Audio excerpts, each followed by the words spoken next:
2-4,000 টাকা দিয়ে ধুরন্ধর দেখতে রাজি হচ্ছে, কিন্তু 200-400 টাকা দিয়ে তারা একটা বাংলা ছবি দেখতে রাজি হচ্ছে না। Why global Bengali audiences are not the customers of Bengali cinema?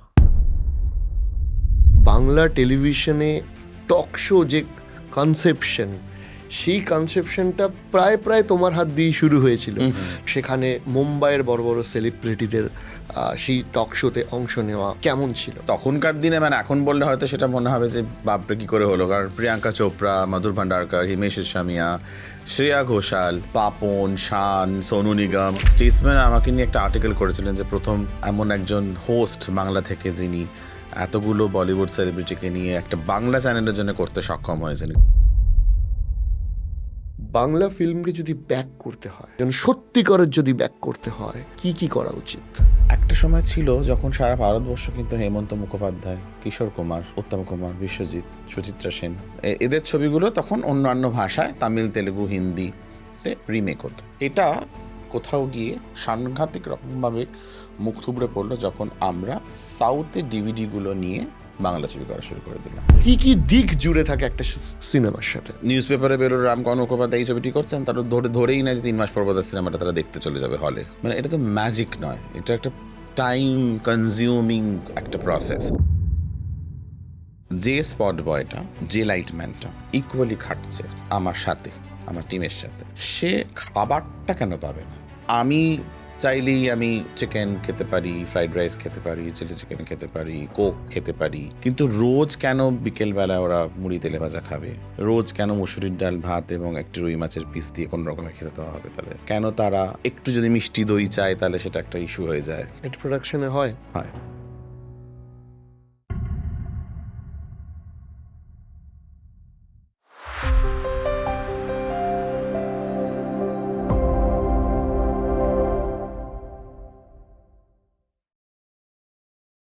ফার্স্টে থ্যাংক ইউ এই কারণে, মুম্বাই থেকে কলকাতায় এই স্বল্প সময়ের জন্য আসা এবং সেখানে আমাদেরকে সময় দেওয়ার জন্য। না, এটা তো আমার একটা ভীষণ ভালো প্লেজার, কারণ আমার মনে হয় না যে আমি কোনো সেরকমভাবে কলকাতায় কোনো পডকাস্ট করেছি।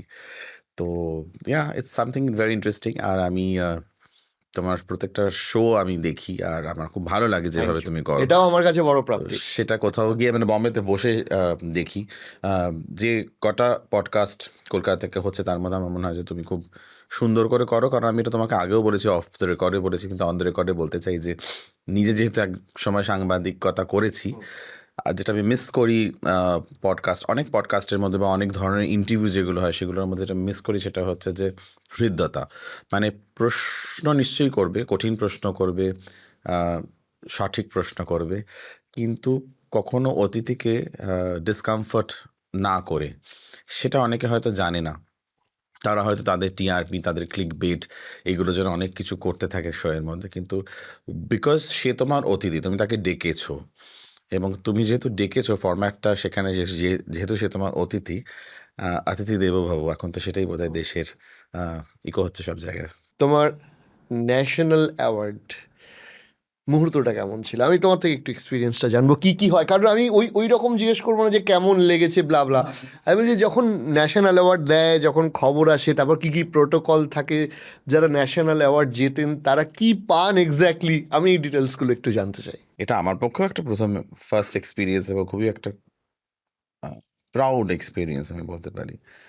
কারণ যেটা হয় যে আমি তো একটা হিন্দি ছবির জন্যে ন্যাশনাল পেলাম বাঙালি হয়ে। তো আমার সেখানে মনে হয়েছিল যে প্রথমত বুঝতে পারিনি যে ন্যাশনাল অ্যাওয়ার্ড পেয়েছি, কারণ আমি তখন ইনসিডেন্টালি কলকাতায় সাউথ সিটি মলে মার শরীর খারাপ হয়েছিল, মার জন্য মাছ কিনছিলাম। তখন অ্যানাউন্স হয়েছে এবং আমাকে যখন কেউ ফোন করে বলছে বম্বে থেকে, তখন আমি ভাবছি আমার সঙ্গে কেউ ইয়ার্কি মারছে। তো তারপরে তো টিভিতে দেখলাম এবং জানতে পারলাম যে হ্যাঁ, মানে আমি পুরস্কৃত হয়েছি।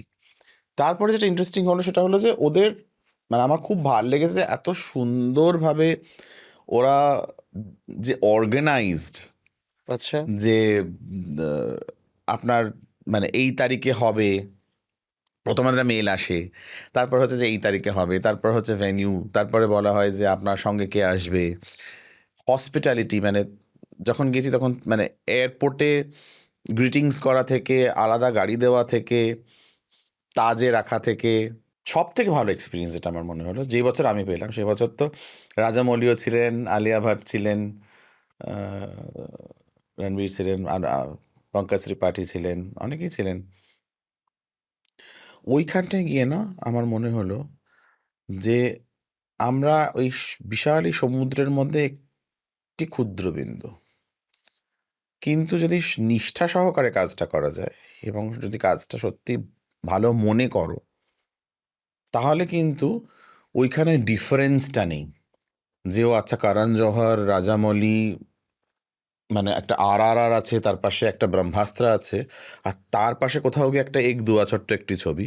সেরকমভাবে হয়তো অহমিয়া ছবি আছে, মণিপুরের ছবি আছে, সংস্কৃত ভাষার ছবি আছে, ওড়িয়া ছবি আছে, ভোজপুরি ছবি আছে, নানান ভাষা মানে কাশ্মীরি ভাষার ছবি, মানে পোস্ত ভাষার ছবি আছে। তারা সবাই একটা ছাদের নিচে, কোনো বৈষম্য নেই, তারা সবাই ভারতীয়। এবং সেটাই আমার ফিল করে, আমি যখন বলছি আমার হাত গুজবাম্স হচ্ছে, যে আমার ছবি যখন আন্তর্জাতিক স্তরে গেছে, যখন আমি বিদেশে গেছি, আমার এইটাই ভালো লাগে যে যখন ওই স্ক্রিনের ওপর উঠে আসে যে অনেকগুলো দেশের নাম, এবং সেখানে আমার ছবি যখন থাকে তখন লেখা থাকে যে ফর এক্সাম্পল বিনোদিনী একটি খান বা এক দুয়া, director Ramkanta Mukherjee, country India, তারপর পাশে ইন্ডিয়ার ফ্ল্যাগটা। That feeling is a different feeling altogether, that you are representing your country বিদেশে। আর ভারতীয় জাতীয় পুরস্কারের এখানে তখন মনে হয় যে আমরা সবাই এক, প্রত্যেকটা রাজ্য তাদের মতন করে ভালোবেসে ছবি বানিয়েছে, এবং সেই সব থেকে শ্রেষ্ঠ ছবিটা হয়তো সেদিন নির্বাচিত হয়েছে, এবং সে তার নিজের রাজ্যকে রিপ্রেজেন্ট করছে, সে তার নিজের কাজটাকে রিপ্রেজেন্ট করছে। এবং সবাই সমান এই জন্য সবাইকে কিন্তু রাষ্ট্রপতি পুরস্কারটা দিচ্ছে, সেখানে কোনো বৈষম্য নেই। এবং সবাই, সে আজকে একটা 100 crore ব্লকবাস্টার মুভি হোক বা একটা 10,000 টাকার ডকুমেন্টারি হোক, সেও 2 মিনিট পাচ্ছে এবং 100 কোটি টাকার লোকটাও 2 মিনিট পাচ্ছে। তো এই যে equality, but the respect that you get for doing your work, that is a different experience altogether. এইটার কোনো ভাষায় বোঝানো খুব মুশকিল। আমি আরেকটা দিকে আসবো, সেটা হচ্ছে তোমার লেখালেখি। তার মধ্যে বিয়ন্ড দ্য ড্রিম গার্ল, যেটা হেমা মালিনীকে নিয়ে লেখা, সেটা আমি পড়েওছি। আমি বলছি যে তোমার লেখার এক্সপিরিয়েন্সটা নিয়ে আমি তোমার থেকে একটু, আর স্পেশালি এটাও জিজ্ঞেস করবো, এই যে বায়োগ্রাফি লেখার যে নেশা, সেটা কি করে, কেন, সব থেকে বড় কথা। আমার মনে হয় এইটা কোথাও গিয়ে হয়তো সাংবাদিকতার একটা এক্সটেন্ডেড ভার্সন বলতে পারো, যে যখন আমি কোনো ইন্টারেস্টিং ক্যারেক্টারের সঙ্গে কথা বলতাম ইন্টারভিউয়ের জন্য, তখন খালি মনে হতো যে আরও যদি জানতে পারি, কিন্তু নিউজ পেপারও তো একটা লিমিট থাকে লেখার, বা আর সেই জায়গা থেকে আমার মনে হতো যে আমি যদি কখনো সেই সুযোগটা পাই, এবং সেই মানুষটাকেও তো অতটা ওপেন আপ হতে হবে, রাজি হতে হবে তার পুরো জীবনের কথাটা বলার, সেরকম সুযোগ পেলে আমি তখন একটা বায়োগ্রাফি লিখবো। তো প্রত্যেকবারই কিন্তু আমার এক্সপিরিয়েন্স হয়েছে, আমি যখনই কাউকে জিজ্ঞেস করেছি তারা নাই বলেছে, সেটা হেমা মালিনী হোক বা হেমাজি হোক বা মিঠুনদা হোক বা সঞ্জয় দত্তি হোক, নেই নেই নেই নেই এই সব ক্যা হ্যায়। কারণ ওদের পক্ষেও আবার স্মৃতিচারণ করা, মানে পুরো জার্নিটা প্রথমত সময় সাপেক্ষ একটা ব্যাপার, তারপর হচ্ছে যে আমি যেটা বুঝেছি সেটা হচ্ছে যে এই 3টে বই লেখার সময় যে ওরা না বিশ্বাস করে উঠতে পারে না যে আমি যাকে বলছি সে ঠিক লিখবে। তো আর সে তার মতন করে মশলা ভয় হতে পারে, কারণ আমি তোমার সাথে কথা বলে বা মিশে যেটা বুঝলাম, যে ওরা হয়তো এটাও ভাবে যে তুমি এতটাই পারফেকশনিস্ট যে প্রচুর প্রশ্নোত্তরের সম্মুখীন হতে হবে ওদেরকে। সেটা ওরা ভাবে যে আমি জ্বালিয়ে মারবো, এবং সেটা করিও, কিন্তু সেটা না করলে তো সেই ধরনের বই হবে না। ডেফিনেটলি। তো সেটা আমি করেছি, এবং আমার মনে হয় কোথাও গিয়ে সেটা হেমাজি আলাও করেছেন, বা ধীরে ধীরে যখন প্রশ্ন করেছি তখন উনি বুঝেছেন যে আমি, মানে I will do justice to what she is talking about. তো সেটা খুব ইম্পর্ট্যান্ট একটা অ্যাসপেক্ট। মিঠুনদারও খুব সিম্পল ব্যাপার ছিল, মিঠুনদাকে তো মানে বৌদিকে মানে যোগিতাভাবে তো চ্যাপ্টার্স লিখে পাঠাতাম এবং উনি পড়তেন, এবং মিঠুনদার সময় হতো না অনেক সময়।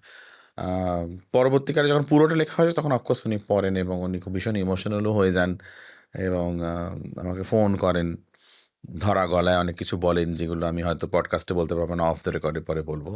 কিন্তু আমারও খুব ইমোশনাল লেগেছিল যখন উনি অনেক কিছু কথা না, হি বলেন। Is very emotional he is person. Very emotional মানে পার্সন। আমার এখানেও যখন এসেছিলেন, আহ, আমাদের শোতেও মানে কথা বলতে বলতে গলা ধরে আসছিল যখন, বিশেষ করে ওনার ছোটবেলাকার ওনার স্ট্রাগল টাইমের যখন কথা বলছিলেন তখন। একদমই।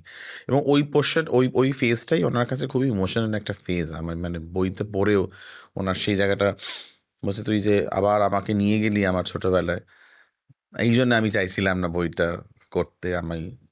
তুই খুব ভালো লিখেছিস, কিন্তু ওই আর কি আবার নতুন করে কষ্টগুলো আবার চারা দিয়ে ওঠে আর কি। আর সঞ্জয় দত্ত তো বলেছিল যে ভারতবর্ষে কেউ বই পড়ে না। তো that was a funny thing, किताबें कौन पढ़ते। तो मतलब मैं पढ़ता हूँ। तो वो तो अपने लिए लिखेगा। तो मैं बोला से नहीं, और भी लोग हैं जो पढ़ते हैं।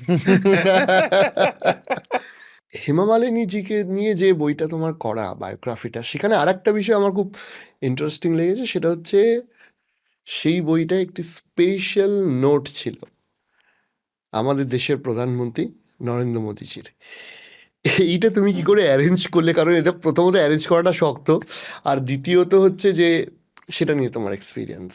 বাপরে, এটা তো মানে এটা এটা ইটসেলফ একটা তোমার এপিসোড হয়ে যাবে। কারণ তখন আমার খালি মনে হয়েছিল যে আমি শাহরুখ খানকে দিয়ে লেখাবো, কারণ উনি শাহরুখ খানকে লঞ্চ করেছিলেন দিল আশনা হ্যায়তে, যখন উনি ডিরেক্টর হলেন হেমা মালিনী। তো শাহরুখ খানকে ইন্ডাস্ট্রিতে নিয়ে আসে হেমাজি টিভি থেকে। হ্যাঁ, মানে এটা ইটস আ ফ্যাক্ট। বইটা পড়লে যারা পড়বে তারা জানতে পারবে। কিন্তু তো শাহরুখ খানও হ্যাঁ বলেন ইত্যাদি ইত্যাদি। অবভিয়াসলি উনি হেমাজিকে খুব রেসপেক্ট করেন। তো শাহরুখ খানকে পাওয়া মুশকিল হয়ে যাচ্ছিল, কারণ উনি তখন একটা ছবি শুটিং করছিলেন, তারপর ওনার একটা অ্যাক্সিডেন্ট হলো, ওনার শোল্ডারে লাগলো ইত্যাদি ইত্যাদি। ভীষণ ব্যস্ত। হ্যাঁ বলে মানে মাসের পর মাস চলে যাচ্ছে। হুম। আর 16ই অক্টোবর হেমা মালিনীর জন্মদিন। আমি টার্গেট করেছিলাম ওই দিনে বইটা লঞ্চ করবো বম্বেতে। হচ্ছে না। ফাইনালি গিয়ে হেমাজিকে বললাম, হেমাজি শাহরুখ খান তো হচ্ছে না, ভেবেছিলাম ওকে দিয়ে একটা इंट्रोडक्शन নোটটা করাবো। তো বলছে ঠিক আছে ছোড় দো, জানে দো ফির। তো আমি খুব সাহস করে তখন আর বসে পড়লাম যে না, মোদি জি আগার। হুম। তো উনি না আমাদের না হা করে তাকিয়েছিলেন অনেকক্ষণ। জি, তাকিয়ে এটা কি বলে হ্যাঁ, ফেললো। মানে পাগলের মতন মানে মানে ভাবছে বোধ আমার বোধ মাথাটা পুরোপুরি গেছে, বা হয়তো আমি সাংঘাতিক রকম এনগেজ বইটার মধ্যে, তাই জন্য মানে মাথার মানে সেন্স গুলো চলে গেছে আর কি। তো আমাকে একটাই কথা বলো যে শাহরুখ খান সে তুমকো টাইম নেই মিল রা হ্যায়, তুমকো মোদি জি কে টাইম কাহা সে মিলেগা। তখন আমার হঠাৎ রিয়েলাইজ করলাম যে ইয়েস, মানে হ্যাঁ না, শাহরুখ ইটস আ খান এত ফ্যাক্ট। ব্যস্ত জিনিস সবাই বলছে, সেখানে তুমি ভাবছো মোদি, আর তাও আবার তোমার ডেডলাইন আরো চলে এসেছে কাছে। তো আমি তখন বললাম যে बट कोशिश करने में, वही जब मतलब आप ही बोलते हो कोशिश करने में क्या हर्ज है। ऐसा मैं कुछ नहीं करूंगी, मैं बोलूंगी भी नहीं। তুমি চেষ্টা করতেছো, আমি তোমাকে নাম্বারস দিয়ে দিচ্ছি কনসার্ন পার্সনের, তুমি দেখো তোমার মতন করে। তো এবার তারপরে শুরু হলো আমার চেষ্টা। যাত্রা, চেষ্টা। ইমেল, প্রথম ইমেলে লিখলাম যে আমি এটা পিএম মানে এটা কি পিএম পিএমওকে? অফিসে, হ্যাঁ পিএম আচ্ছা। অফিসারকে লেখা হলো যে আমি এই আমার আমার এই ক্রেডেনশিয়ালস, এবং আমি এই বইটা লিখছি, এবং ওতে হেমাজির সম্মতি আছে, এবং আমি চাই কি উনি যদি ফরওয়ার্ডটা লেখেন। পাঠিয়ে ভুলে গেলাম, কারণ আমি জানলাম যে মানে এটা একটা মানে পিএমও অফিসে ইমেলে কতগুলো দিনে বোধহয় ইমেল যায়, তুমি ভাবতে পারছো। মানে আমি ভাবলাম, আচ্ছা পাঠিয়ে দিই, দেখা যাক, মানে ওই আর কি ভাগ্যলক্ষ্মী বাম্পার লটারি যদি লেগে যায়। হুম, হুম। তো লাগলো লটারি। আচ্ছা। মেল উত্তরে ব্যাক এলো, এলো? উত্তরে এলো। উত্তরের যেটা এলো সেটাতে আরো আমি ভাবলাম যে আরে বাপরে। বললো যে তোমার পুরো ডিটেলস ক্রেডেনশিয়াল পাঠাও। উনি বইটা নিয়ে কোথাও কি উত্তর না, ওটা আমার ক্রেডেনশিয়ালস। সো আমার ক্রেডেনশিয়ালস পাঠাতে হলো। তারপর ওরা ক্রস চেক করা শুরু করলো আমার ব্যাকগ্রাউন্ড, আমি কি। একটা মেলের রেসপন্স এরকম ভাবে ওরা চেক করে? বিকজ এটা ফরওয়ার্ড করার আগে ওনার অফিসকে জানতে হবে যে যে অথর বা যে বলছে তার ব্যাকগ্রাউন্ড কি, হুম। তার কাজগুলো কতটা সঠিক ইত্যাদি। সেই পরীক্ষায় হয়তো আমি উত্তীর্ণ হলাম। তারপরে হলো যে বইটার সিনপসিস পাঠাও। পাঠালাম সিনপসিস। আমার এগোচ্ছে হয়তো ধীরে ধীরে ধীরে ধীরে। আমি কিন্তু হেমাজিকে কিছু বলছি না। এইগুলোর মধ্যে টাইম ফ্রেম 2 কিরকম ছিল? সপ্তাহ 3 সপ্তাহ করে চলে যাচ্ছে। অন্তত এইগুলো টাইমের বাদে রিপ্লাই আসতো? হ্যাঁ, এবং তারপরে হলো যে সিনপসিস পাঠাও। সিনপসিস পাঠিয়ে দিলাম। তারপরে একটু ফাস্ট হয়ে গেল। সিনপসিসটা পাঠানোর পর বলছে যে ওকে, প্রত্যেকটা চ্যাপ্টারের সিনাপসিস পাঠায়। এবার সেটা তো আমার কাছে করা নেই। সেটা তো আমাকে করতে হবে। বইয়ের সিনাপসিস তো করা আছে, সে তো পাবলিসিটির জন্য লাগবে। প্রত্যেকটা চ্যাপ্টারের সিনাপসিস তো ধরে, ধরে করা নেই। প্রত্যেকটা চ্যাপ্টারের সিনাপসিস করতে হলো আমাকে বসে, বসে, বসে, বসে। সেটা পাঠালাম। তারপরে ফাইনাল এলো যে send me the PDF of the entire book. পুরো বইটা পাঠাও। তখন জানি যে এগোচ্ছে জিনিসটা। হ্যাঁ, বই পাঠিয়ে দিলাম।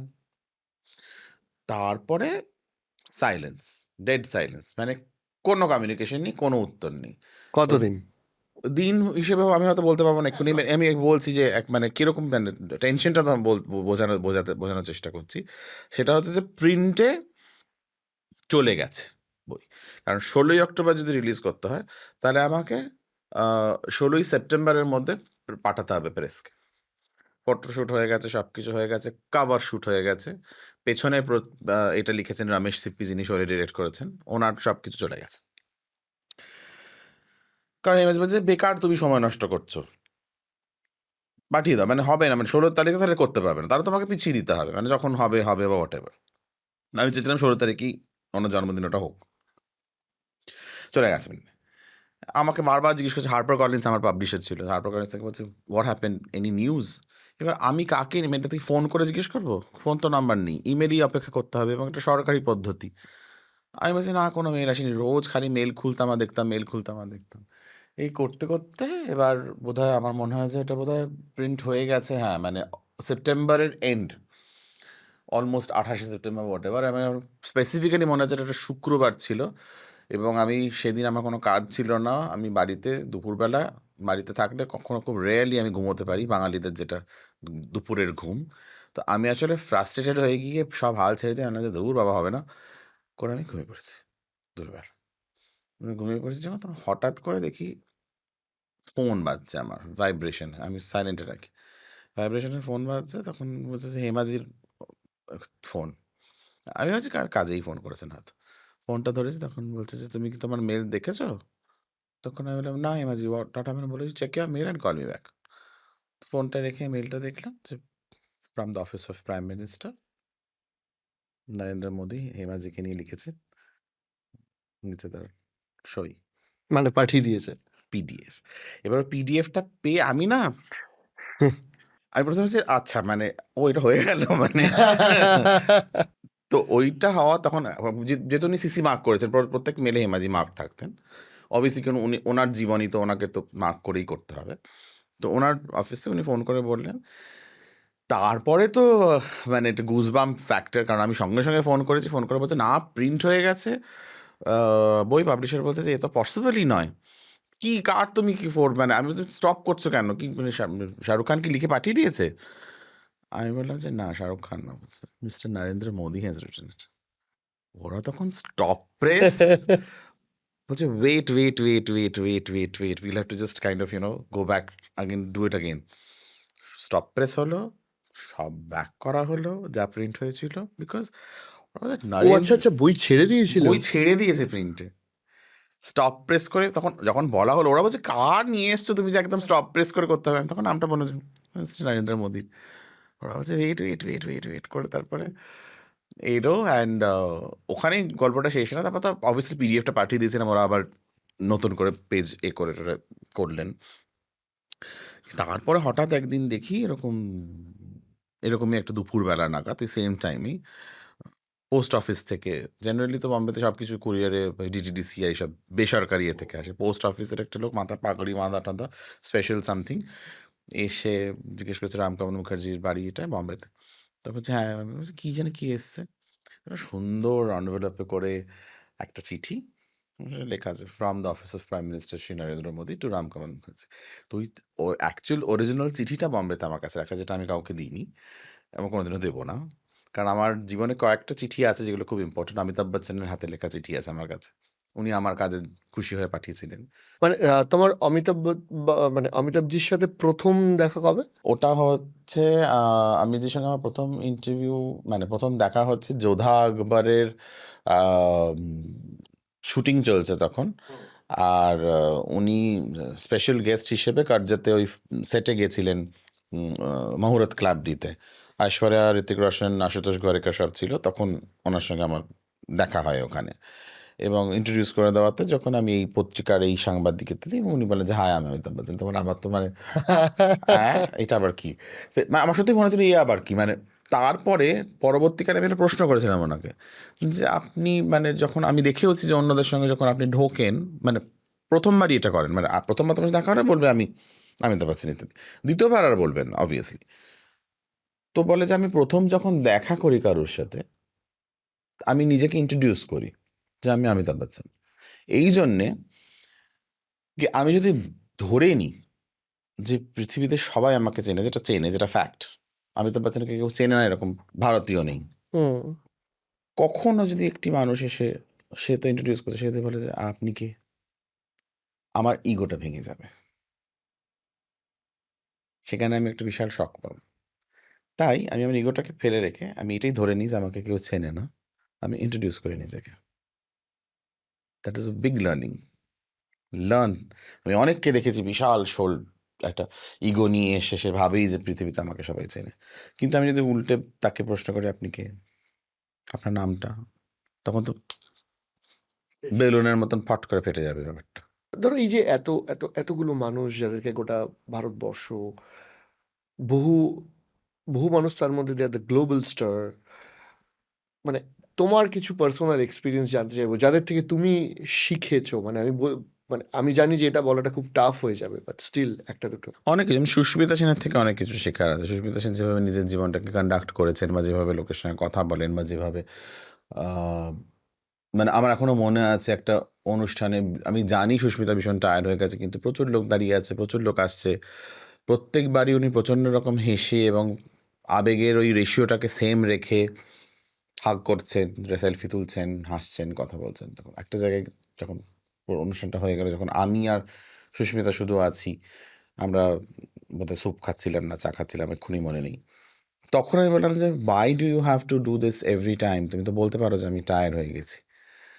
তখন একটা কথা সুন্দর বলছে, সেটা আমার কাছে রয়ে গেছিল সেই কথাটা, সেটা হচ্ছে যে আমি আজকে টায়ার্ড হয়ে গেছি, কিন্তু এরা যারা আমাকে দেখার জন্য দাঁড়িয়ে আছে, তারা এই মুহূর্তটার জন্য দাঁড়িয়ে আছে, এবং আমি যদি তাদের সঙ্গে দুর্ব্যবহার করি, বা আমি যদি তাদের কাছে তাদের যে স্বপ্নের সুস্মিতা সেন হয়ে যদি দেখাটা না করি, ওদের স্বপ্নটা ভেঙে যাবে। এবং আমি কিন্তু ওই স্বপ্নের মধ্যেই বিচরণ করছি, প্রত্যেকটা আর্টিস্ট সেই স্বপ্নের মধ্যে, সেই কল্পনার জগতের মধ্যে বিচরণ করে। তাই আমাকে আমার 100%টা নিয়েই সবসময় দেখা করতে হবে যখনই আমি তার সঙ্গে দেখা করছি, কারণ ওটা ওর যাতে ড্রিম। তারা মেমোরি ওই বলে জীবনে হয়তো আমি তার সঙ্গে আর কোনোদিনও দেখা হবে না আমার, কিন্তু ওই মেমোরিটা নিয়ে সে সারা জীবনটা থেকে যাবে, সে লোককে বলবে। তো এইটা এই এই কনসিয়াস এফর্টটা আমাকে এই জন্য নিতে হবে যে ওরা আমাকে ভালোবাসে। তো আমি টায়ার্ড হয়ে গেলাম, কি আমার জ্বর হয়েছে, কি আমার দিনটা খারাপ গেছে, that doesn't matter for them. তো এইটা আমার কাছে একটা খুব, যে কোনো একটা পাবলিক ফিগার হতে গেলে বা একটা নোন ব্যক্তি হতে গেলে, তুমি তোমার নিজের ব্যাগেজটা নিয়ে কিন্তু লোকের কাছে যেতে পারো না। তোমার সমস্যাটা তোমার একার সমস্যা, সেই সমস্যাটা, সেই মুড সুইংটাকে নিয়ে তুমি, তাহলে তুমি you are not fit to be a public figure, এটুকু বলা যেতে পারে। অনেকেই জানে না যে আজ থেকে বেশ কয়েক বছর আগে বাংলা টেলিভিশনে টক শো যে কনসেপশন, সেই কনসেপশনটা প্রায় প্রায় তোমার হাত দিয়েই শুরু হয়েছিল। তো একটু ওই ওই অভিজ্ঞতাটা জানতে চাইবো, সেখানে মুম্বাইয়ের বড় বড় সেলিব্রিটিদের সেই টক শোতে অংশ নেওয়া কেমন ছিল? সেটা অ্যাকচুয়ালি দুটো সিজন হয়েছিল, সেটা শোটার নাম ছিল টক বাংলা। একদমই তাই। আর ATN বাংলা বলে একটা চ্যানেল ছিল তখন, তখনই স্যাটেলাইটের অতটা রমরমা হয়নি। ওটাকে মানে বলা যেতে পারে যে বাংলা মানে বাংলাদেশ এবং বাংলায় খুব পপুলার একটা চ্যানেল ছিল ATN বলে। ফার্স্ট সিজন যেটা করেছিলাম সেটা বাংলার ওপর করেছিলাম, বাংলার আর্টিস্টদের নিয়ে, বাংলার কলাকুশলীদের নিয়ে, এবং সেটা সাকসেসফুল হওয়ার পরে উনি তখন বলেছিলেন যে তুমি তো বম্বেতেও তোমার ভালো রিলেশনশিপ আছে, তো তুমি কি মানে আমরা কলকাতার চ্যানেলে কি বলিউড সেলিব্রিটিজদের আনতে পারি? তো that was a challenge for me. বম্বের মানে which is the Mecca of cinema, সেখানে বসে, সেখানে গিয়ে একটা বাংলা চ্যানেলের জন্যে হিন্দি সেলিব্রিটিদের ইন্টারভিউ করা, ওটা বিশাল বড় একটা চ্যালেঞ্জ ছিল, কিন্তু চ্যালেঞ্জটা আমি তখন নিয়েছিলাম কারণ আমার সবসময় এরকম ধরনের কাজ করতে ভালো লাগে যেটা মনে হয় যে নট পসিবল বা ডিফিকাল্ট। তো আমরা ওখানে মানে একটা বাংলোর মতন নিয়েছিলাম আন্ধেরি ওখানেই 4 সেট বাংলোজে। And all. সবাই একসাথে বাংলোর মধ্যে থাকতাম। আর ইট ওয়াজ লাইক মানে মানে ফ্যামিলি আউটিং বলা যেতে পারে, তখন থাকতে থাকতে যেমন হয়ে যায় আর শ্যুটটা কি। কোথায় হতো? শ্যুটটা আমরা করতাম যখন যেখানে যে সেলিব্রিটি আমরা পেতাম সেখানে গিয়ে আমরা এখন যে পডকাস্টে যে হয়ে হ্যাঁ গেছে না যে হ্যাঁ। নিয়ে নিয়ে ক্রিয়েট ইউর সেট, তো ওরকম একটা বেসিক একটা সেট স্ট্রাকচার করা থাকতো, সেইটা ওখানে আমরা ক্রিয়েট করে নিতাম। ওই বুদ্ধিটা তখন আমার মাথায় এসেছিল যে আমরা এমন একটা স্ট্রাকচার করব যেটা ইজিলি তৈরি করা যেতে পারে যেখানে সেখানে, মানে সেই যাতে ফিলটা দিতে পারি যে হ্যাঁ it is part of a show. Hmm hmm. So yes, তখনকার দিনে মানে এখন বললে হয়তো সেটা মনে হবে যে বাপরে কী করে হলো, কারণ প্রিয়াঙ্কা চোপড়া, মধুর ভান্ডারকর, হিমেশ রেশমিয়া, শ্রেয়া ঘোষাল, পাপন, শান, সোনু নিগম। কত কত মানে কোন সাল নাগাদ এই শ্যুটটা হয়েছিল এটা আমার এক্সাক্ট? হচ্ছে 2001, 25 25 বছর বছর আগে। আগে। হ্যাঁ, 25 বছর আগে এটা করেছিলাম। মানে তখন কিন্তু ঋতুদা মানে ইটিভির তে যে ঋতুদার যে প্রথম এবং ঋতুপর্ণ, সেটাও কিন্তু আসেনি। এবং সেটা নিয়ে আমার মানে স্টেটসম্যান নিউজ পেপার, তখন it was a very popular newspaper in English. Statesman আমাকে নিয়ে একটা আর্টিকেল করেছিলেন যে প্রথম এমন একজন হোস্ট বাংলা থেকে যিনি এতগুলো বলিউড সেলিব্রিটিকে নিয়ে একটা বাংলা চ্যানেলের জন্য করতে সক্ষম হয়েছেন। কারণ আমাকে যখনই জিজ্ঞেস করতো যে অবভিয়াসলি মানে প্রিয়াঙ্কা চোপড়া তখন যে ম্যানেজার আছে, বা তখন লারা দত্তার ইন্টারভিউ করেছিলাম, তখন সে সবে সবে উনি বিশ্ব সুন্দরী পুরস্কার পেয়েছেন। তো অবভিয়াসলি ওখানে বম্বেতে তো একটা ম্যানেজার কালচার, পিআর কালচারটা তো খুবই স্ট্রং। প্রচন্ড। তো জিজ্ঞেস করে যে কিসের জন্যে, কেন। কিন্তু তখন আমি এটা বুঝতে পেরেছিলাম যে মানে কোনো চ্যানেলকে ছোট না করেই বলছি যে ওরা তখন রিয়েলাইজ করলো যে না, রাম কমলের সঙ্গে ইন্টারভিউটা হচ্ছে। So the channel was not that important at that point of time for the celebrity. And তো সেই জায়গাটা থেকে কোথাও গিয়ে দাঁড়িয়ে তারা রাজি হয়েছিলেন ইন্টারভিউটা দিতে। আর সেই ইন্টারভিউটা যখন ফাইনালি অন এয়ার যায়, তখন সবার কাছে এটা একটা খুব চমকপ্রদ ব্যাপার হয় যে বাংলা চ্যানেলে এরা এতগুলো সেলিব্রিটি কি করে এলো। আমার আমার আরেকটা জিনিস জানতে খুব ইচ্ছা করে, সেটা হচ্ছে যে এই যে ধরো যখন তুমি সাংবাদিকতার মধ্যে রয়েছো, টক শোর মধ্যে রয়েছো, সেখান থেকে ফিল্ম এবং লেখালেখি, এই দুটোতে আমি ঠিক শিফট বলবো না, কারণ এটা হয়তো একটার পর একটা ঘটনা সাজালে দেখা যাবে আস্তে আস্তে আস্তে আস্তে হয়েছে। কিভাবে হলো সেটা? শিফটটা না খুব মানে ওইভাবে যেটা তুমি বললে ঠিকই বললে যে দিনক্ষণ পঞ্জিকা দেখে শিফট তো হুম হয়নি। হুম। ইটস এ গ্র্যাজুয়াল প্রগ্রেস, মানে একটার পর একটা হতে হতে জিনিসটা মানুষ রিয়েলাইজ করে যে না, what is the next step. আমার কখনো স্ট্যাগনেন্সি কোনোদিনও ভালো লাগেনি ছোটবেলা থেকে। হয়তো খুব চঞ্চল শৈশব ছিল আমার, মানে শৈশবকালে আমি খুব চঞ্চল ছিলাম বলে হয়তো। আমি ভার্গ, তো ভার্গরা খুব চঞ্চল হয়। তো so that is there, so that ওইখান থেকে দাঁড়িয়ে মানে আমি যখন এশিয়ানে যে কাজ করছি, তার থেকে আমি টক শো করছি, হুম। যেখানে হয়তো দরকার ছিল না, কারণ আমার যারা অন্য কালিগরা ছিল তারা তো মানে ওই কাজটাতেই তারা খুব খুশি হয়ে গেছিলো, অ্যাডিশনাল কাজ নেওয়ার কোনো দরকার ছিল। কিন্তু ওই যে চ্যালেঞ্জটা নেওয়া, ম্যানেজমেন্টকে বোঝানো, কারণ আপনারা সবাই চাকরি করেন, একটা চাকরি করতে করতে আর একটা চ্যানেলের জন্যে একটা শো করা, which is also I think a challenge at that point of time. কিন্তু সেটা কনভিন্স করা এবং সেটা করা, সেটা আমি করতে পেরেছিলাম। আর তারপরে যখনই আমি এগিয়েছি, যখন আমি এই ইন্টারভিউ করছি বা লিখছি, কারোর কথা শুনে এসে সেটা আমার মতন করে আমি যখন লিখছি, তখন আমার মনে হয়েছিল যে আমি তো তার গল্পটাই বলছি পাঠকদের জন্যে নিউজ পেপারে। তো আমি যদি তার কথা শুনে যদি গল্পের আকারে যদি আমি লিখতে পারি, তাহলে আমি হয়তো ছোটো গল্পও লিখতে পারবো। তো আমার প্রথম স্টেপটা ছিল শর্ট স্টোরিজ লেখা। আমার first collection of short stories হচ্ছে লং আইল্যান্ড আইস টি, ওটাতে 8টা ছোট গল্প সংস্করণ বেরোয়। আর সেটার লঞ্চ আমি কলকাতাতেই করি বহু বেশ কিছু বছর আগে, and that was the first time I think I got Dev, Rukmini, Paoli, Bumbada সবাই একসাথে একটা ছাদের নিচে এসেছিল, এবং আমরা খুব সুন্দর করে কলকাতায় লঞ্চটা করেছিলাম, বম্বেতেও করেছিলাম এবং দিল্লিতেও করেছিলাম। বাট ওই ছোট গল্প লিখে ছোট গল্পটা পড়ে যখন প্রচুর পরিচালক বন্ধু আমার, সুজিত সরকার থেকে সুজয় ঘোষ, মাধুর ভান্ডারকর, নাগেশ কুকুনুর, প্রচুর রমেশ সিপ্পি সিনিয়র ডিরেক্টর, মেঘনা গুলজার, তো মানে এরা সবাই বইটা পড়ে একটাই কথা বলেছিল, it's very cinematic and why don't you make films out of this.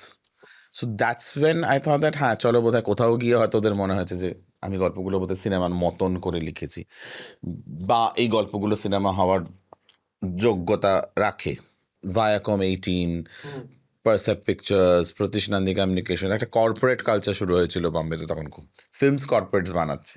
তো ওই কর্পোরেট কালচারের মধ্যে যেটা আমার ভালো লেগেছিল যে ওরা কিন্তু ওই ফিল্ম ইন্ডাস্ট্রি থেকে লোকেদের নিয়েছিল স্ক্রিপ্ট ডক্টরিং করার জন্য, যে স্ক্রিপ্টটা কতটা ঠিক, সেটা আমার অনেকটা উপকার হয়েছে নিজে যখন আমি সিনেমা বানাতে যাচ্ছি, যে হ্যাঁ এইটা মনে হচ্ছে ঠিক, এটা মনে হচ্ছে ঠিক না। তারপরে গ্রাউন্ড লেভেল থেকেই যদি আমরা কারেক্ট করতে পারি। আগে কি হতো, আমরা যে পরিচালক সিনেমা বানিয়ে আমরা সিনেমা দেখে সমীক্ষা করতাম যে না ভালো হয়নি বা ভালো হয়েছে। এইটা যদি একটা কোনো ফিল্ম রিভিউয়ার, যে এক্সপিরিয়েন্স রিভিউয়ারকে দিয়ে যদি একটা স্ক্রিপ্ট ডক্টরিং করা হয়, সেটা আমি বলবো যে কোনো ভাষায় করা উচিত, বাংলা সিনেমাতে হওয়া উচিত। একটা স্ক্রিপ্ট ডক্টরিং হলে দেখে পড়বো যে হ্যাঁ এইটা, এই জায়গাগুলো আমার মনে হচ্ছে যে একটুখানি দুর্বল, ঠিক করা যেতে পারে, বা এই জায়গাগুলো বাদ দেওয়া যেতে পারে, বা এইটা অ্যাড করা যেতে পারে। Then it helps, it only helps in making a good content. তো সেটা আমার মনে হয়েছিল যে খুব উপকার হয়েছে। আইন শেখা, মানে দ্য লিগাল এগ্রিমেন্ট, ওদের একটা 70 পাতার লিগাল এগ্রিমেন্ট, এবং আমি প্রথম যখন দেখেছিলাম আমি বলেছি আমি কিচ্ছু বুঝতে পারছি না, আমি এটা করতেও পারবো না, কারণ আমার কাছে হিব্রু মনে হয়েছিল। তারপরে আমাকে রঙ্গিতা নন্দী, প্রীতিশের মেয়ে, বলেছিল যে না, যতদিন লাগে অন্য কিছু করতে হবে না, তুমি এটা রোজ এসে পড়ো।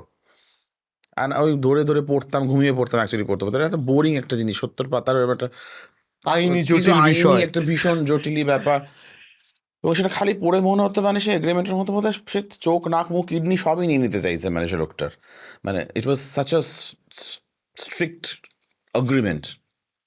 কিন্তু ওটা আমার অনেকটা হেল্প করেছে বোঝার জন্যে যে সিনেমাটা শুধু সিনেমা নয়, সিনেমার পেছনে অনেক আইনত অনেক কিছু থাকে, অনেক মানে আইনটা না জানলে সিনেমাটা আবার করা মুশকিল। মানে কোন এগ্রিমেন্টটা কতটা হওয়া উচিত, কত দিনের জন্য আমি নেব, সিনেমার পরে আমার লাগবে কিনা সেই ট্যালেন্টকে, সেই ট্যালেন্টের পেমেন্ট মোডটা কী হবে, সেই ট্যালেন্টকে কবে কবে পেমেন্ট করা হবে, সেই স্ট্রাকচারটা কী হবে, পেমেন্ট দিতে পারলে একরকম, পেমেন্ট না দিতে পারলে সে আর একরকম, তার কি খেসারত দিতে হবে, মানে এই পুরো জিনিসটা যে ধীরে ধীরে ধীরে ধীরে শিখলাম এবং বুঝলাম যে কতটা গুরুত্বপূর্ণ একটা জিনিস। শুধু তাই না, যে অভিনয় করতে করতে যদি মারা যায় তারপরে সেটা কি হবে, আচ্ছা, তারপরে মানে মানে সে এগুলো মেনশন থাকে সব ওখানে। কিছু থাকে তার মধ্যে, তার মেডিক্লেম থাকে, তার রিস্ক ফ্যাক্টর কভার করা থাকে, তার যদি ভয়েস চলে যায় এটাও আগে থেকে দেওয়া থাকে। ধরো কিছু কোনো কারণের মধ্যে শুটিংটা সে করে দিল কিন্তু তার ভয়েস চলে গেল, তাহলে তাকে সে রাইট দিতে হবে যে সে অন্য কেউ ডাবিং করে দেবে তার ভয়েসে। তো সে তখন বলতে পারবে না যে না আমি অন্য কেউ ডাব করতে পারবে না। মানে এইগুলো সে মানে এত ডিটেলে একটা লিগ্যাল এগ্রিমেন্ট করা হয় বম্বেতে। মানে বম্বে লিগ্যাল এগ্রিমেন্টস অ্যাকচুয়ালি, তাই জন্য বম্বেতে লয়ারকে হায়ার করা হয়, মানে আর্টিস্টদের সবার নিজস্ব ল ফার্মের সঙ্গে অ্যাসোসিয়েশন আছে, মানে তারা লয়ারকে দিয়েই তারা এগ্রিমেন্টটাকে স্ক্যান করায় যখন প্রোডাকশন হাউস থেকে যায়। তো সেইটা একটা বিশাল শেখার, আর্টিস্টদের কাছে যাওয়া, আর্টিস্টদের কাছে কী করে ন্যারেশন দিতে হবে, কী করে জিনিসটাকে ইন্টারেস্টিং করে তাদের কাছে তুলে ধরতে হবে যাতে তাদের ইন্টারেস্ট লেভেলটা বাড়ে, এবং তারা হ্যাঁ বা না ডিসিশনটা অনেকটা ন্যারেশনের উপর ডিপেন্ড করে যে আমি কীভাবে গল্পটা পিচ করছি।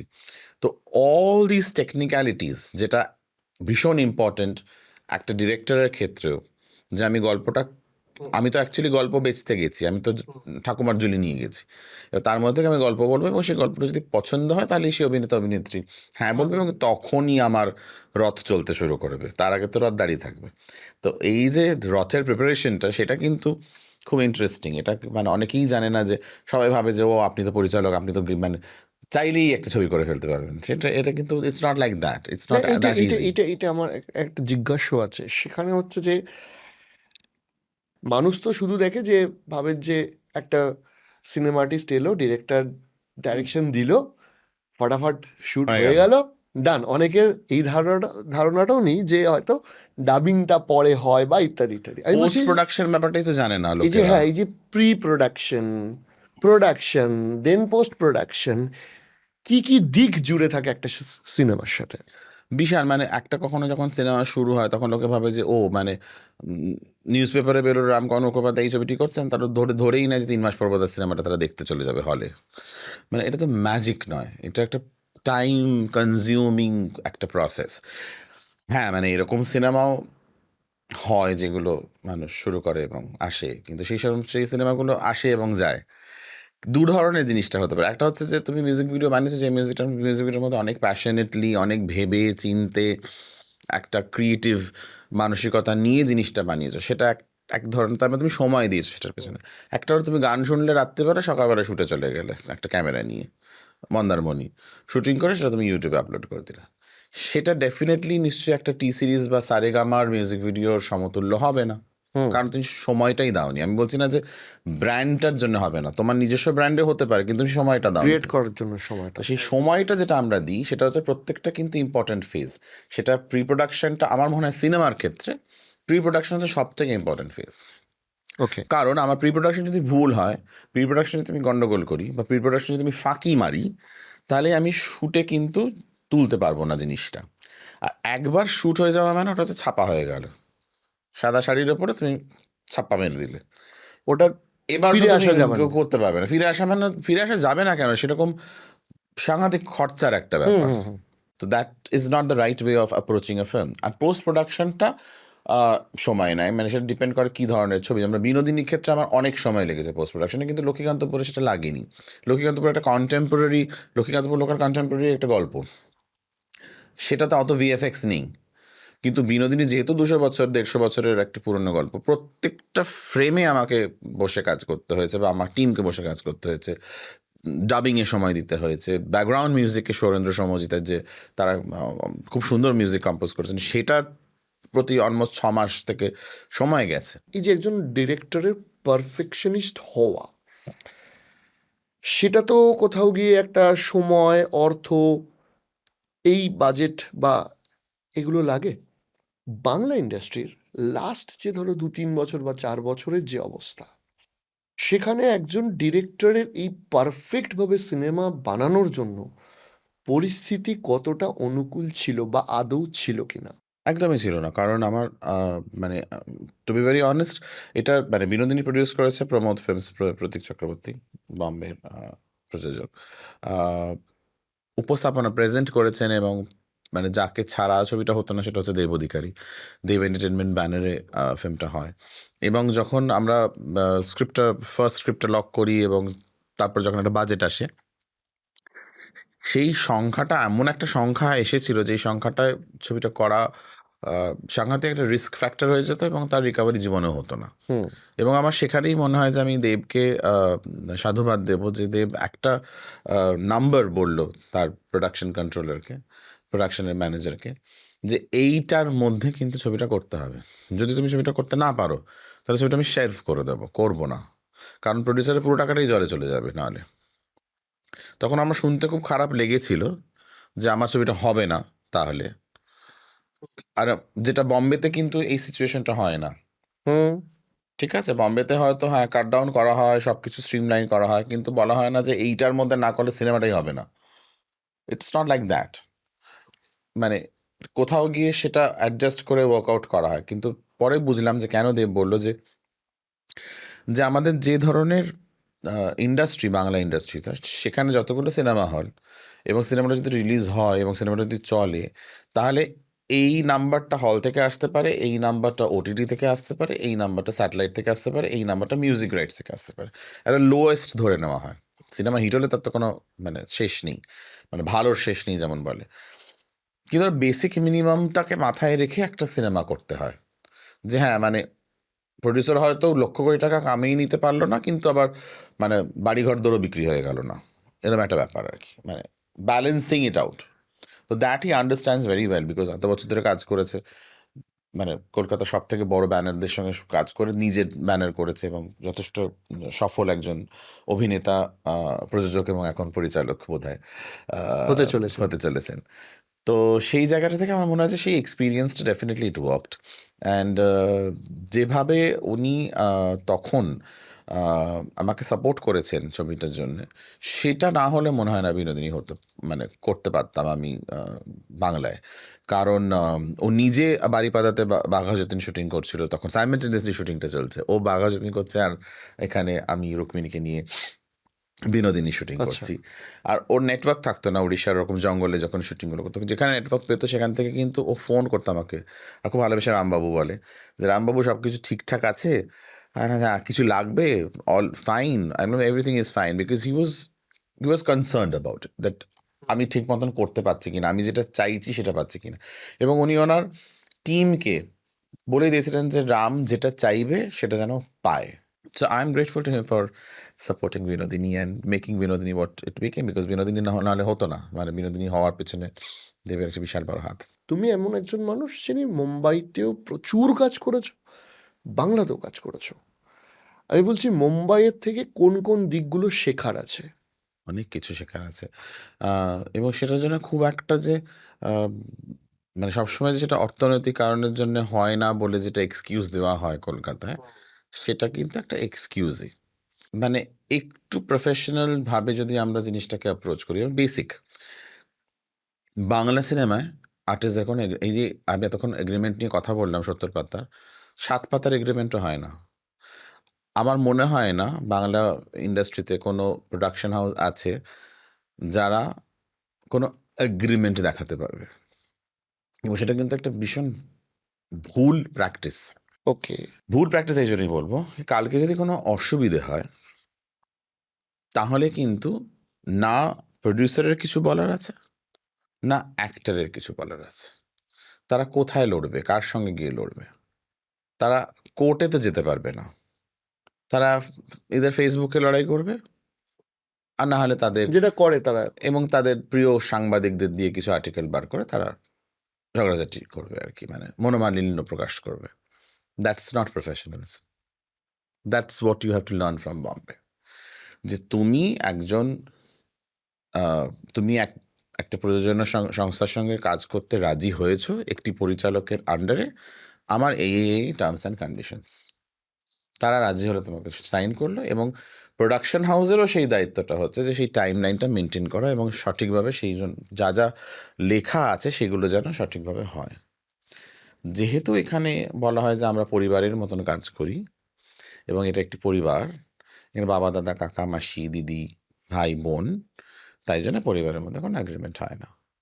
কিন্তু পরিবারে যখন ঝগড়া লাগে তখন কিন্তু আমরাও দেখেছি যে পরিবারের মানুষরা কিন্তু কোর্টের দ্বারস্থ হচ্ছে।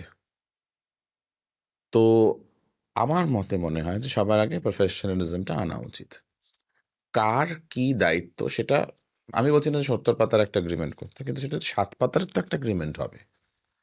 বেসিক জিনিসগুলো থাকা উচিত। বেসিক জিনিসগুলো তো বেসিক যেগুলো প্রোভাইড করা উচিত, যেমন ধরো হাইজিন, আর্টিস্ট এবং যারা যারা কাজ করছে তাদের সবার ফুড, খাবারের মধ্যে সাংঘাতিক বৈষম্য। হুম, কিরকম? আমি এরকমও শুনেছি, দেবের প্রোডাকশনে নয়, let me correct to that, সেটা নয়, কিন্তু আমি দেখেছি অনেক জায়গায়, অনেক অনেক প্রোডাকশন হাউসে যখন আমি মানে এমনি ভিজিট করেছি বা দেখেছি তাদের শুটিংয়ের সময়, যে তাদের একটা ওই টেকনিশিয়ানদের একটা খাবার আসে, স্টারেদের জন্য একটা খাবার আসে, আর ডিরেক্টরের জন্য, ডিরেক্টর যদি বলে, সে ডিরেক্টর যদি খুব ট্যান্ট্রাম ডিরেক্টর হয়, যদি বড় ডিরেক্টর হয়, তার যদি প্রচুর পুরস্কার পেয়ে থেকে থাকেন, তার যদি বড় বড় লোকের সঙ্গে চেনাশোনা থাকে, তাহলে তার জন্য সেই যা চাইবে তাই আসে, নাহলে সে তার মাথা গরম হয়ে যায়, মুড অফ হয়ে যায়। এরকম হয় বাংলা সিনেমা ইন্ডাস্ট্রিতে। কিন্তু এই ডিসক্রিমিনেশনটা কেন হবে? যে স্পট বয়টা, যে লাইটম্যানটা ইকুয়ালি খাটছে আমার সাথে, আমার টিমের সাথে, সে খাবারটা কেন পাবে না? মানে আমি চাইলেই আমি চিকেন খেতে পারি, ফ্রাইড রাইস খেতে পারি, চিলি চিকেন খেতে পারি, কোক খেতে পারি, সাবওয়ে স্যালাড খেতে পারি, সাবওয়ে স্যান্ডউইচ খেতে পারি, পিৎজা খেতে পারি, কিন্তু রোজ কেন বিকেলবেলা ওরা মুড়ি তেলে ভাজা খাবে? রোজ কেন মুসুরির ডাল, ভাত এবং একটি রুই মাছের পিস দিয়ে কোনো রকমে খেতে দেওয়া হবে তাদের? কেন তারা একটু যদি মিষ্টি দই চায় তাহলে সেটা একটা ইস্যু হয়ে যায়? খাবার পাত্রে যদি একটু চাটনি চায় সেটা একটা ইস্যু হয়ে যায়। এটা প্রোডাকশনে হয় হয়। দুর্ভাগ্যজনক। তো সেই জায়গা থেকে দাঁড়িয়ে আমার মনে হয় যে আমি যখনই কাজ করেছি, যেখানে কাজ করেছি, সেখানে আমাকে দেবের এখানে বলতে হয়নি। কারণ দেব এটা খুব ফিল করে, মন থেকে ফিল করে। কারণ ও নিজে এক গ্রাউন্ড লেভেল থেকে উঠে এসেছে এবং তাই জন্য ওর সেটে everybody is taken care of food. এবং আমি যখন লক্ষ্মীকান্তপুর করলাম তখনও একটা নতুন প্রোডাকশন হাউস এঞ্জেল ক্রিয়েশনস, সেখানেও যিনি ইপি ছিলেন সৌমিত্র ভান্ডারী, উনিও যেহেতু বিনোদিনী, তো উনি আমার সঙ্গে অ্যাসোসিয়েটেড ছিলেন। আমরা খাবারটা কিন্তু উই মেড শিওর, আমি সবসময় বলি যে এই বৈষম্যটা রেখো না, একদমই রেখো না। এবং তারাও আমার সঙ্গে কাজ করছে, তাদেরও কিন্তু সমানভাবে খেতে দাও, আবার ওইটা করো না। Number one. নাম্বার টু হচ্ছে যে আমরা যে ধরনের জায়গায় শুটিং করি বা যেভাবে আমরা শুটিং করি সেখানে কিন্তু অনেক সময় দেখেছি যে বড় আর্টিস্টদের জন্য ভ্যানিটি ভ্যান থাকে। তারা তাদের যখন ওয়াশরুম ইউজ করতে হয় তারা সেটা ইউজ করতে পারেন। কিন্তু বাকি কলা কুশলী, বাকি যারা জুনিয়র আর্টিস্ট এবং টেকনিশিয়ানস, তাদের বাথরুম করার জায়গা থাকে না,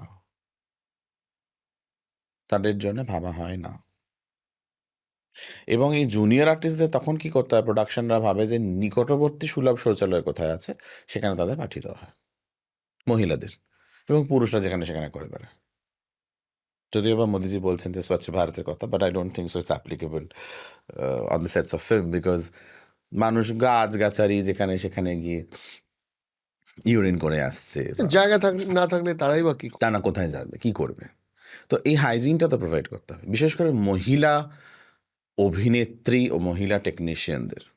এখন তো সিনেমাটোগ্রাফিতে মহিলারা এসেছেন। মানে যে ডিসক্রিমিনেশন নিয়ে একটা কার্যত মানে বলা চলে যে একটা প্রচণ্ড সমস্যা লাস্ট 6-7 মাস ধরে আমরা দেখছিলাম, সেটা কিন্তু বাস্তবে আছে, তার সলিউশন হয় না, সেটা নিয়ে ঝগড়া হয়। শুধু ঝগড়া হয় এবং আমার মনে হয় ঝগড়া থেকে আমার মনে হয় কোথাও বসে জিনিসটাকে সলভ করা উচিত। কারণ মহিলাদের সেই মানে হাইজিনটা বিশেষ করে প্রয়োজন।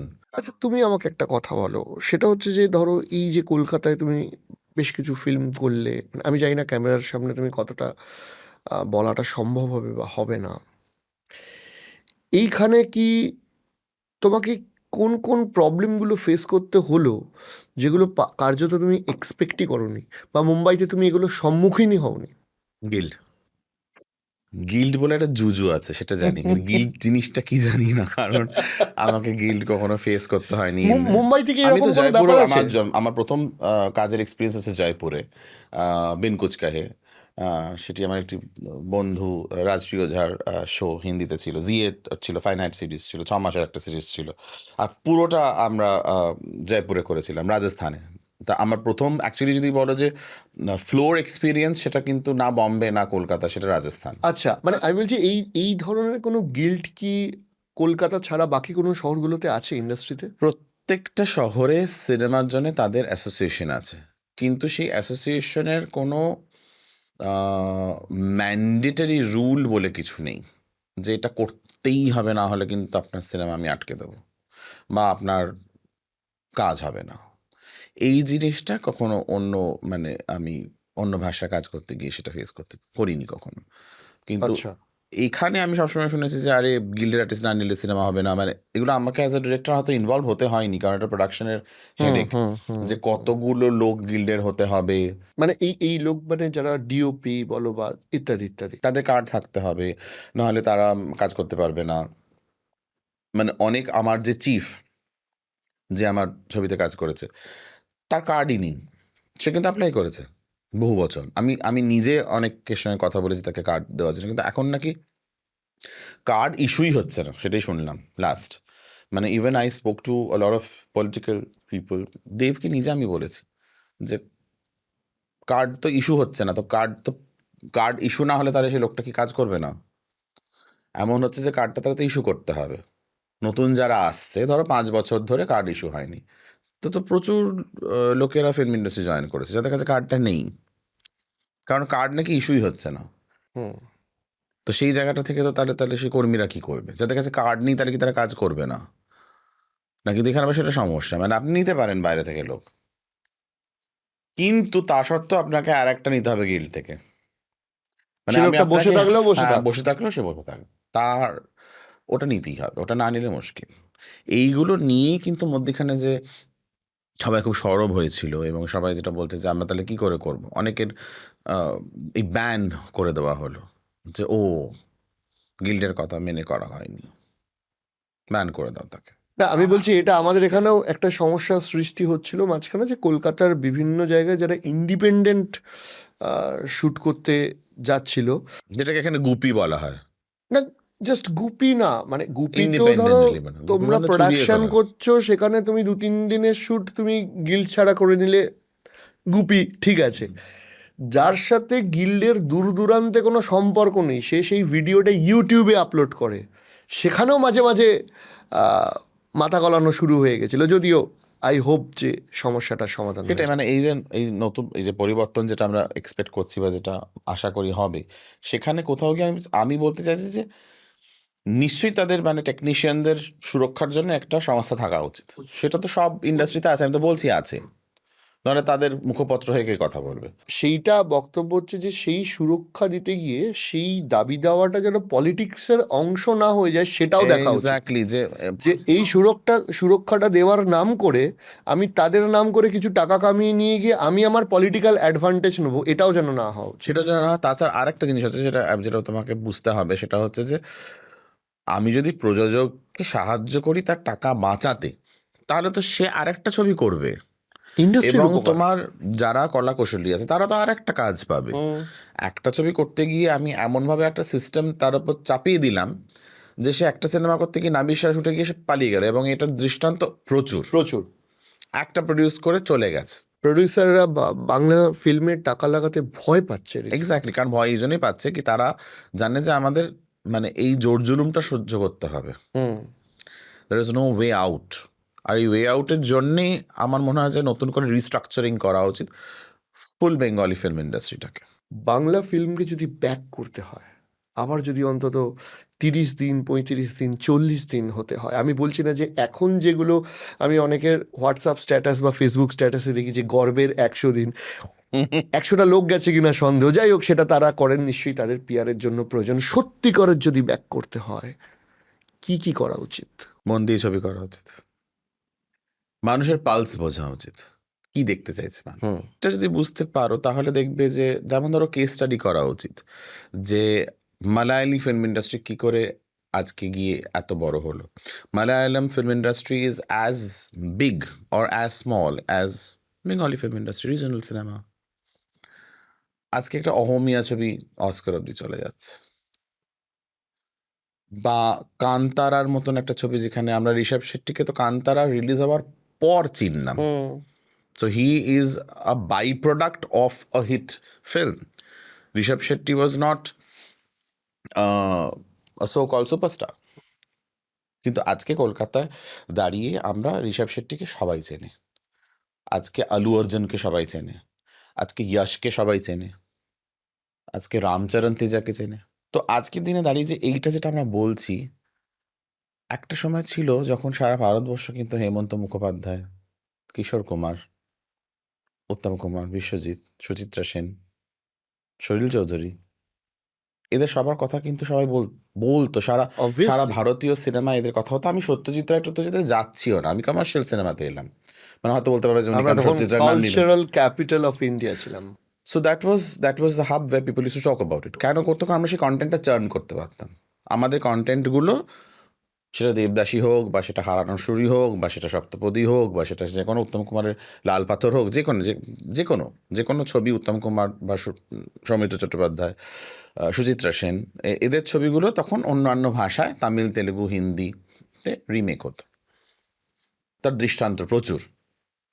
সেটা কোথাও গিয়ে সাংঘাতিক রকমভাবে মুখ থুবড়ে পড়লো যখন আমরা সাউথের ডিভিডিগুলো নিয়ে বাংলা ছবি করা শুরু করে দিলাম, যেটা আমার স্টুডেন্ট লাইফের ফেজ চেঞ্জটা দেখতে পেলাম। মানে আমি যখন ছোট তখন আমরা তরুণ মজুমদারের ছবি দেখছি, তারপরে যখন যে ধরনের ছবিগুলো শুরু হলো, যে পরিচালকরা যে ধরনের ছবি করা শুরু করলেন, সেটা হচ্ছে ডিভিডিগুলো নিয়ে frame two frame Tamil, Telugu, Malayalam নয় কিন্তু তামিল তেলেগু ছবি বাংলা একটা রিমেক করে দেওয়া। অনেক সময় রাইটস নেওয়া হতো, অনেক সময় রাইটস নেওয়া হতো না, কারণ তখন ওটিটি আসেনি। এবং হলে গিয়ে তারা দেখছে, তাদের ভাল লাগছে, এক শ্রেণীর মানুষের খুব ভাল লাগছে, খুব কমার্শিয়াল একটা ছবি ইত্যাদি। কিন্তু পরে দেখা গেল যে যখন স্যাটেলাইট চ্যানেল চলে এলো এবং সেখানে তারা ডাব করে সেই সিনেমাগুলো দেখাতে শুরু করে দিল সোনিতে বা স্টারে, তখন বলছে আরে আরে, এগুলো তো সব তামিল তেলেগু ছবি, এ তো এতদিন ধরে আমরা এই বাঙালি আর্টিস্টদের দিয়ে দেখেছি, তো অরিজিনাল তো এই ছবি। ওরা তখন ভাবলো যে ঠিক আছে, so let's capture the entire market. ওরা এইভাবে ডাব করে হিন্দিতে ইংলিশ সাবটাইটেল দিয়ে পুরো মার্কেটটাকে ক্যাপচার করে নিল। এই যে পুরো ফেজটা গেল যেখানে আমরা শুধু ডিভিডি রিমেক করে গেলাম বাংলা ছবি, আমরা কিন্তু কন্টেন্ট ক্রিয়েট করলাম না, আমরা নতুন কিছু ভাবলাম না, নতুন কিছু লিখলাম না, এবং সেটা 10 বছর। তো 10 বছর যদি কেউ ঘুমোয়, রিপ ভ্যান উইঙ্কেল, তো সেটা রিকভার করতে তো 20 বছর লাগবে। ব্র্যান্ডিংটা চলে গেছে, ইনভেস্টমেন্ট আসা চলে গেছে, কেউ কথা বলতে, মানে coming back to wire I started that, আজকে বাংলা বাজারে তুমি বেরিয়ে গিয়ে একটা বাজারে গিয়ে কাউকে জিজ্ঞেস করো ইয়াশ, আলু অর্জুন, রামচরণ তেজা, বলবে হ্যাঁ চিনি। কিন্তু তাদের থেকে হয়তো অনেক গুণে ভালো অভিনেতা বাংলার, আমি নাম নিতে চাইছি না, তাদের নাম নিয়ে বলতে পারো তারা কিন্তু চেনে না, তাদের নামটাই শোনেনি, সিনেমা দেখা তো দূরের কথা। তারা কিন্তু হয়তো অ্যাক্টর হিসেবে অনেক better actors than these South Indian actors. তারা তো অনেক চ্যালেঞ্জের সম্মুখীন হয়ে তাদের কাজ করতে হয়, যে ফ্যাসিলিটিগুলো তারা দক্ষিণ ভারতে পায় তার হাতে এখানে সেই অভিনেতারা পায় না। কিন্তু সেই জায়গাটাকে দাঁড়িয়ে তারা অনেক, কিন্তু সেইটা কেন আমরা গ্লোবালি পৌঁছতে পারছি না? দক্ষিণ ভারত তো ছেড়ে দাও, আমরা আন্তর্জাতিক বাঙালিদের কাছে পৌঁছতে পারি না। বাংলা বলা হচ্ছে যে second most largest speaking regional language in the world. So তাহলে কোথায় কেন পারছি না? আমরা কেন আন্তর্জাতিক বাঙালি যারা সারা বিশ্বে বিচরণ করছে তাদের কাছে বাংলা সিনেমা নিয়ে যেতে পারছি না? কোথায় সমস্যাটা? ডিস্ট্রিবিউশনের সমস্যা, হলের সমস্যা। হলের তো মারাত্মক সমস্যা। তাহলে এই স্ট্রাকচারটাকে, তো সেটাই বললাম যে বাংলা ফিল্ম ইন্ডাস্ট্রিকে যদি ওই জায়গাটা নিয়ে যেতে হয় তাহলে তো একটা স্ট্রাকচার করতে হবে, সেটার জন্য যে সরকার অনুমোদন দিতে হবে, কম্পালসারি কিছু জিনিস করতে হবে, যে না মানে হলে এই শো টাইমে বাংলা সিনেমা একটা করে দেখাতেই হবে, যেটা মহারাষ্ট্রতে আছে, যে তোমাকে প্রাইম শো একটা দিতেই হবে। তুমি ভোর 6টায় একটা শো দিলে, রাতে 12টা একটা শো দিলে তো দেখতে আসবে না, তো তোমাকে প্রাইম টাইম শো দিতেই হবে মারাঠি ফিল্মকে। কি করে তারা সার্ভাইভ করছে আজকে? মানে আমি কলকাতায় বসে এসেছিলাম রিসেন্টলি, আমি রাজা শিবাজি দেখলাম। ওটা একটা মারাঠি ফিল্ম, হিন্দিতে ডাব হয়েছে, এবং মারাঠিতে ওটা একটি 60-70-80 কোটি টাকার ছবি শিবাজিকে নিয়ে, রিজনাল সিনেমা। তো রিজনাল সিনেমার ওপেনিং পেয়েছে 21 কোটি টাকা, কারণ সে সব ভাষায় সে রিলিজ করেছে, মারাঠিতে বানিয়েছে কিন্তু হিন্দিতে ডাব করেছে, তামিল তেলেগুতে করে রিলিজ করেছে। এখানেও একটা সমস্যা, মানে আমি বলছি তুমি আরো ভালো বলতে পারবে বলে জিজ্ঞাসা করছি। এই যে ধরো ইভেন 60-70 crore যে বাজেটটা তারা পাচ্ছে, বাংলাতে কাউকে 1.5-2 কোটি বললেই নাভিশ্বাস হয়ে যায়। তো এইখান থেকেও তো একটা ন্যাশনাল স্ট্যান্ডার্ড বলো, একটা ফিল্ম তৈরি করা সত্যি কঠিন। মানে আমি যদি একটা লোককে বলি যে তোমার কাছে 60 কোটি টাকা আছে, তুমি একটা ফিল্ম বানাও এবং সেটা বিভিন্ন রিজিওনাল ল্যাঙ্গুয়েজে ডাব করে তুমি সেই হলে চালাচ্ছ, আর আমি তোমাকে এসে বললাম 1.5 কোটি 2 কোটি, মানে 2 কোটি পাওয়া মানে এখন বাংলায় সোনা পেয়ে যাওয়ার মতো, মানে ভেরি টাফ। এবার এই 2 কোটিতে তুমি ওর পাশের হলে একটা ফিল্ম বানিয়ে দেখাও যেটা ওর সাথে কম্পিটিশন করবে। তুমি কন্টেন্ট যতই স্ট্রং হোক না কেন, তার পিআর গেম থেকে শুরু করে, পোস্ট প্রোডাকশন থেকে শুরু করে, প্রমোশন থেকে শুরু করে, একটা তো ডিফারেন্স এসেই যাবে। সেটাই দেশে যাবে, সেটার ম্যাথামেটিক্সটা আমি এখনও বুঝে উঠতে পারছি না, যে আমরা এত বাঙালি সারা বিশ্ব জুড়ে, তাহলে তাদের কাছে কেন বাংলা সিনেমা পৌঁছাচ্ছে না, এবং তারা কেন আমাদের গ্রাহক নয়? Why they are not our customers? Why global Bengali audiences are not the customers of Bengali cinema? এটা তো খুব স্যাড। যেটা দক্ষিণ ভারতে আছে, আমার ছবি খাজা হোক গজা হোক দেখতে আমি যাব শুক্রবার শনিবার রবিবার দিন, তারপর তো ভালো লাগলো না, বললাম ফ্লপ। কিন্তু বাঙালি সিনেমাটাই তো দেখতে যাচ্ছে না। এই যে বলছে যে সিনেমা হলে তো আমি অডিয়েন্স পাচ্ছি না, মানে তারা ওই যে ধুরন্ধর মানে ইনসিগনিয়াতে গিয়ে 1600 টাকা দিয়ে টিকিট কেটে 400 টাকার পপকর্ন 2000 টাকা দিয়ে একটা মানুষ ধুরন্ধর দেখছে। একজন তো যায় না, মিনিমাম 4 জনের পরিবার, বা যদি ধরেও নিলাম আমি দুজন দুজন ধরলেও ধরলো, 2000 টাকা। তাহলে মানে 4,000 টাকা দিয়ে ধুরন্ধর দেখতে রাজি হচ্ছে। কিন্তু 200-400 টাকা দিয়ে তারা একটা বাংলা ছবি দেখতে রাজি হচ্ছে না।